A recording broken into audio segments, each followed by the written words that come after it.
guy over there to say.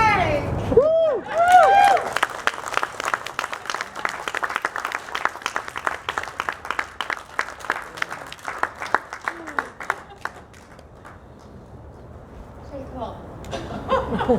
I haven't seen it in a year. I was in the back. I'm like, wow, you changed a lot, man. It's great. Okay, cool, yeah. Do you want to do another? Sure. So it's a completely different characters live, different characters die.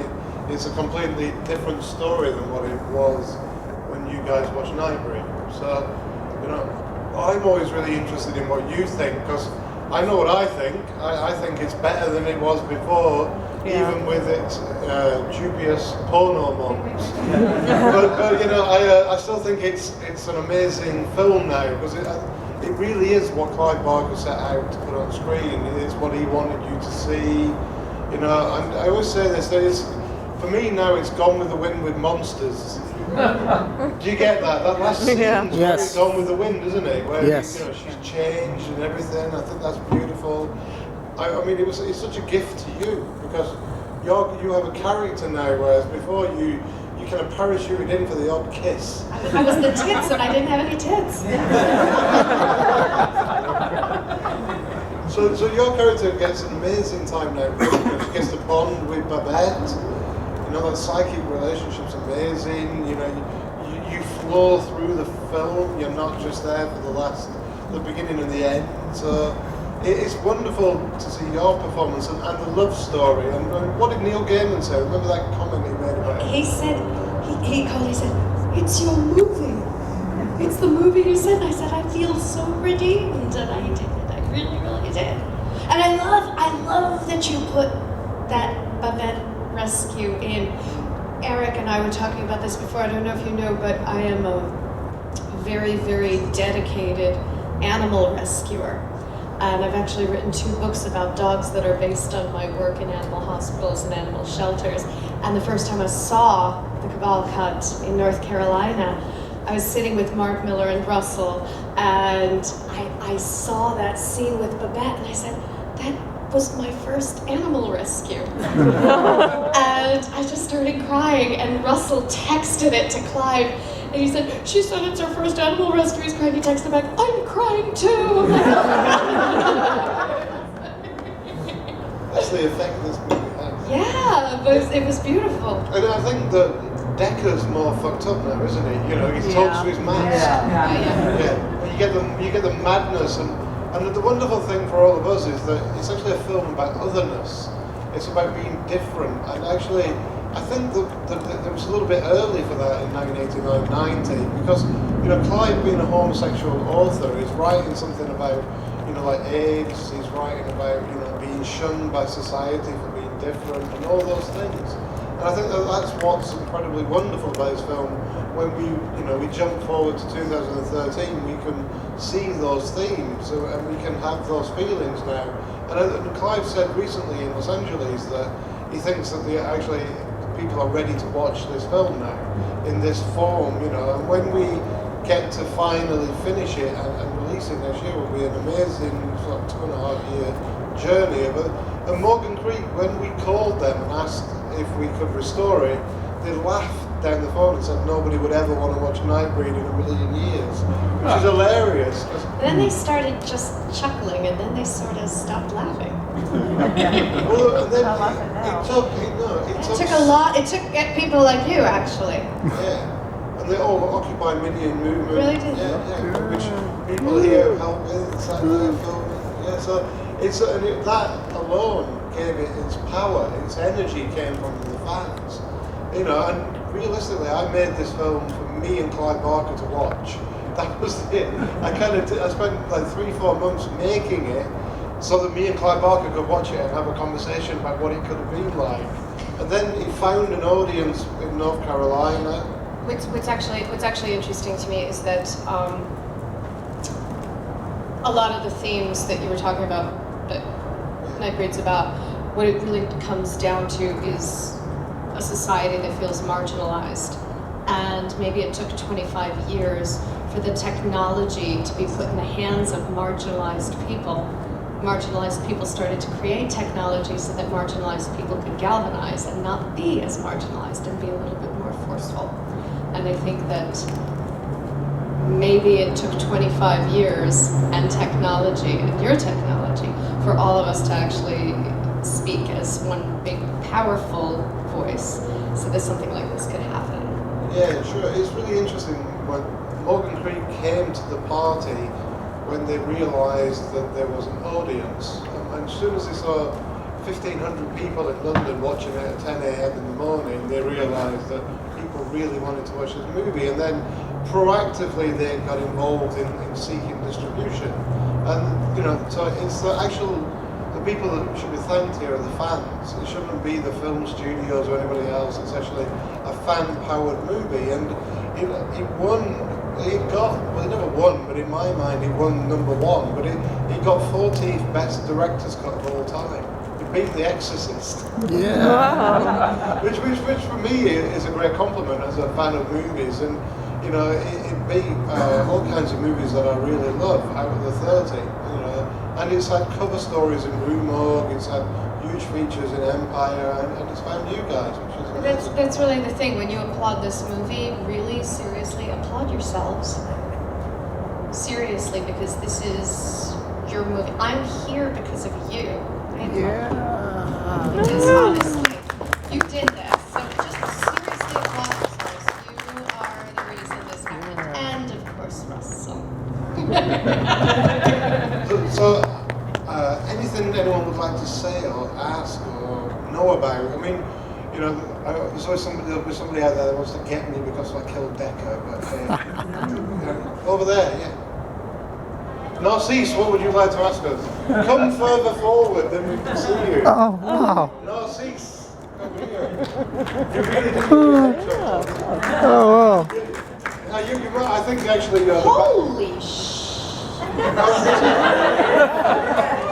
Keep coming. But no, the head. It's the head. Come on, can I? No. Oh my god. That's so smart. No. I've decided you are the bastard love child of Narcisse. It's great. Here, you just Where did you get your t-shirt from?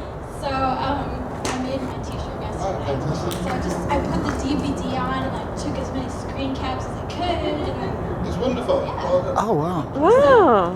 my question was, I actually saw the screening in Hollywood the other week, and I was wondering, Laurie's character seems really strong in this cut, and Rachel's character, her voice, I don't know if that's her real voice, but it makes her seem more fragile and feel more sympathy.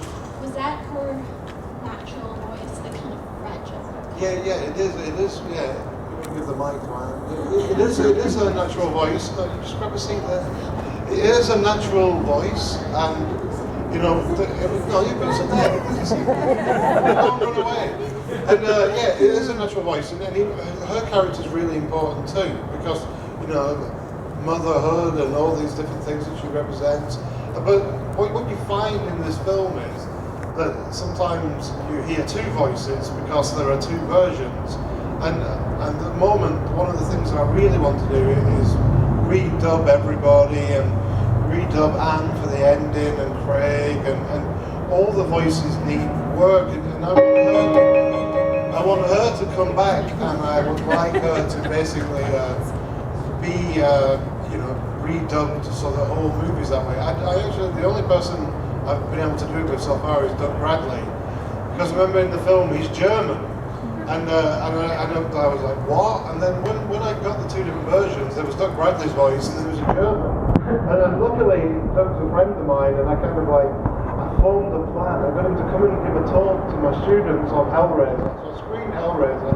When Hellraiser was on, I jumped in a taxi, took him to a sound studio, dubbed him, then took him back in a taxi to talk to the university. So, you know, I only had like an hour and 15 minutes to dub his voice, but it's so much better. So even if I had a little bit of time and running from the studio to do all the voices, you know, it would make this a kind of wonderful film. So that's it. The girl, Catherine Chevalier, who that is actually her voice in the rough footage. She was dubbed. She's living in London at the time. She's married to a British. She's still in London. Yeah, but she's from, I think, California originally. She's an American, and yeah, her voice was dubbed at the time. That woman, that weird sort of voice, she was actually at that time one of the most popular commercial voice artists in England. She was the voice of some massive coffee campaign, and she had this sort of gypsy woman voice, and that was one of those ones when I first went to the screening. What the fuck did they do, Catherine? Because Catherine is, I mean, that voice is so simple and really, really pure, and that's one of the things that I think is so effective about this cut, is that, you know, it's all of the Nightbreed are just so humanized and so normal. The more normal they are, the more poignant this story is. And yeah, so that's Catherine, and yeah, I mean, as far as Laurie, I mean, that was the script I read. That was what I saw, and that was why I wanted to do this. But it's also very mythological. You know, it's sort of like, you know, it's like the Iliad, you know, waiting for her hero to come home and never giving up, you know. So any other questions? Gentleman over there. Okay, well, for you, so as you say, you made this for Clive Barker and yourself to talk about. Was there anything in the process of putting it together that really surprised you? Okay. And in that process, beyond just missing footage? Sure, yeah. So, gentleman asked if, when I was making this, you know, if there was any surprises in the footage. I think what I worked out is, initially I took away the work print on a DVD and I watched it at home. And my brain went, well, you know, about all the things that were in there. And so I watched the work print, I reread the book, I then reread the first 2 drafts of the script before it got changed. And then I basically chopped all the footage up from the original movie and all the work print stuff, and I just thought, well, I'm sure that I could make a script. And so I did like 30 minutes of it, and I had like 99% of those 30 minutes. And that was the most amazing thing, finding that I had the footage. Now, the things that blew me away are really simple things, like the kind of animated creatures, the Ray Harryhausen looking creatures towards the end, are the things that I'd always dreamt about seeing, you know, from the Fangoria stuff and the magazine articles, and all of a sudden they appear. So that, you know, that blew me away. But what most of all for me, it was actually the revelation in the storytelling. It was the storytelling that made it all worthwhile. The kind of moment for me was, there's a really funny thing as well, but the big moment for me was burning it onto a DVD first of all, taking it downstairs, and like the only person in the world that had watched Nightbreed, and I had goosebumps on my back, thinking, jeez, it's a movie. And then I got to the end and the same guy died twice. Which was kind of like, in my enthusiasm to put everything in, I realised that, there's a goof, you know, so these things happen, you know, and then I realised, you know, when the Sons of the Free are loading the guns and they're going to kill the Nightbreed, I also realised that went on for like 15 minutes too long, you know, and it was just lots of guns and loads of, you know, macho human beings, you know, and I was just like, that doesn't need to stay that way too. So, and this is version 7, so it's actually evolved at the screenings because of the fans. So you saw version 1 and then maybe you saw version 4. It's really different now. Well, I think Clive's goal is probably that we would lose about 10 more minutes out of it, but you know, nobody at this point in time, Scream Factory, Shout Factory has it, but there's been no conversation about the cut or what we're going to do next. I think that they're spending their time at the moment restoring the images. So once we've restored the images using After Effects and photographs and things, I think then we can go from that place. But my number one desire, I think the cut's good. I think, you know, obviously we can do more. But my number one desire is to create an amazing soundtrack. So that's what I'd like to do next. Yeah. Kimmy. I don't necessarily have a question, but a small piece of trivia, and I'm a going to maybe embarrass someone who's here in the audience. Michael, who was one of our Kickstarter backers, was also actually in the film. He was in the scene that is Babette's vision, the flashback that she shows to Laurie where they're torturing the initial breed. Michael is the man that you see briefly with the cage on his head in a chair. Oh. Yeah, he's the guy in the head cage. Yeah. Oh. Watching while you're getting chased by Decker up above. Yeah. I was one of these guys going, what? Are you kidding? Awesome. Normally that happened because somebody visited the set for the day. Yeah. So that you were visiting the set and somebody grabbed you and said, "You're going to become a monster." You're What going were you to doing there? How did that happen? Visiting Clive. See, that's what happened. Yeah, that's why Pete Atkins, it happened to John Skip and all those guys when they visited the set, they became a creature. I've got loads of. Pete Atkins, films. John Skip, and Craig Spector were Yeah. they were dressed in gowns. They were those sort of tranny guys, and, Yeah. and they ran around going, "Always a breed's maid, never a Well, breed." and Pete Atkins and Neil Gaiman are in the crowd when you sang. Yes, along with my sister, who was there for spring break. It was like, yeah, we just grabbed everybody. So yeah, so that really did happen. You know, like. That's so funny. Oh my God, hi. And if you visited more than one day, you would be more than one creature. So the more you came back, the more often you got turned into something. And even the special effects guys at the end of it ended up being the berserkers. They ended up anyone that just went anywhere near that set because Clive, you know, had basically created the film with the most monsters ever. You know, it still outdoes everything for practical monsters. It's just insane how many creatures there are in that Nick film. Vince was one of the berserkers too. Yeah, Nick Vince was. The guy who played Kinski was also one of the berserkers. And He was, yep. He tells me how hot and sweaty the costume was all the time. So, yeah, so any other questions? Anybody want to know anything? Anyone want to lambast me? Cindy So, Cabal. have you found Pelican's love scene yet? Is that still missing? It's not missing. It was only filmed to be in the title sequence. So there are some things. There's actually a scene between Pelican and Kinski that's missing, where Pelican fesses up and says, "This is all my fault," and that happens towards the. You know, I'd like to find that. right. It's in the script. It's only 2 lines. Yeah. Where is it? I don't know. You don't know.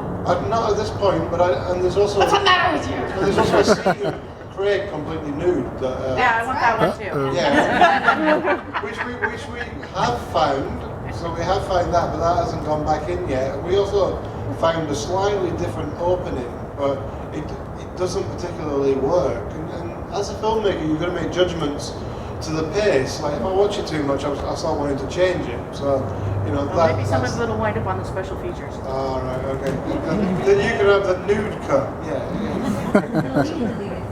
Deleted, yeah, no, well, anything that comes out of it now can be a deleted scene, but there'll be also there'll be deleted scenes from the other movie, wouldn't there? Like, you know, like, so things like that. There was a question over there, was There were. I saw hands. Yes. Go on, oh yeah. Less of a question, more of a statement, but thank you for doing this. It's okay. Majorly, you know, we said something earlier when I forgot to do that trace. You know, when there's a movie that you feel that you're the only one on the planet that liked or enjoyed or anything, and 25 years later or 23 years later you get to see that it's being revived and there's a whole bunch of people that actually enjoy it, and not only enjoy it, but get to unfuck it up. Yep. You know, because honestly, when you read the book, and it happens all the time, but it's like, yeah, they tortured it, and I so want to love it more. It's just awesome to see something like this, you know, live long enough to see something like this. And to her point, talking about your character, to be quite honest with you, I hated you. A lot of people did. You were an annoying Yeah. character that stumbled her way through the movie. No, it's like, You know, so to see this it's great. I mean, your character does it's not even so much 10 times more likable. It's just you became an actual character that you identified with for the whole movie and enjoyed and actually cheered on, rather than going somebody stabber. So I really enjoyed the cut, and I really thought it was great. I really want to give him a business card that just says Russell Cherrington, unfuckover. Well, I actually enjoyed, you know, your character coming to life. You know, and I knew, like yourself, from the book that it should be a different way. You know, and it shouldn't. You know, but you know, often, you know, Morgan Creek did this twice. They also did it to Exorcist 3. They did it to William Peter Blatty, and nobody can find that footage. Yeah. So, you know, it's kind of interesting, and then people go on Facebook and say, would you restore this film or that film? I'm not a professional film restorer. I just actually, like you guys, I love Nightbreed, I love Cabal, I love the vision that Clive created, and I just wanted to put it together for him. Because he was so tortured by it, you know, and he's such a super generous human being that, you know, now we share this film together, you know, and that's really kind of him. So, yeah. So it's wonderful. So we're going to go over here, and if anyone wants to come and say anything else or say hello, we brought some posters and stuff, so if anyone wants to take away a poster, we're here. All right, nice to meet everybody. Thank you.